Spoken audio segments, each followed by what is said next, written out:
ലഹരിക്കടിമപ്പെട്ട യുവാവ് സഹോദരിയുടെ മുഖം കുത്തിക്കീറി. അത് നമ്മുടെ യു.പിയിലോ അങ്ങ് അമേരിക്കയിലോ ഒന്നുമല്ല, നമ്മുടെ ഈ കൊച്ചു കേരളത്തിലാണ് ഇങ്ങനൊരു സംഭവം ഉണ്ടായിരിക്കുന്നത്. ലഹരിക്ക് അടിമപ്പെട്ടു. ഇതൊരു വലിയ ഇഷ്യൂ ഉള്ളൊരു വാർത്തയല്ല, നമ്മൾ സ്ഥിരം കാണുന്നൊരു വാർത്തയാണ്. അതുകൊണ്ട് നമ്മളിൽ പലർക്കും ഇതൊരു കൗതുകമായിട്ട് തോന്നത്തില്ല.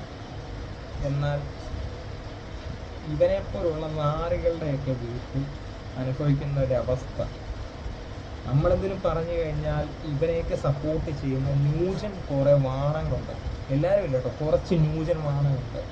അത് അവൻ്റെ സ്വാതന്ത്ര്യമല്ലേ, അവൻ്റെ അവകാശമല്ലേ എന്ന് ചലിച്ചുകൊണ്ട് വരുന്ന ചില പൊടിച്ച് പട്ടികളുണ്ട്. ഇവരൊക്കെ നാളെ അകത്ത് പോയാൽ പിന്നെയും അതുപോലെ തിരിച്ചു വരും. ഇവനെയൊക്കെ സപ്പോർട്ട് ചെയ്യാൻ ഇതുപോലെ കുറേ അവന്മാർ നമ്മുടെ കേരളത്തിലുണ്ട്. അപ്പം പിന്നെ പറഞ്ഞിട്ട് കാര്യമില്ല. ഇതൊക്കെ ഇനി നമ്മളെ കാണാൻ കിടക്കുന്നേ ഉള്ളൂ.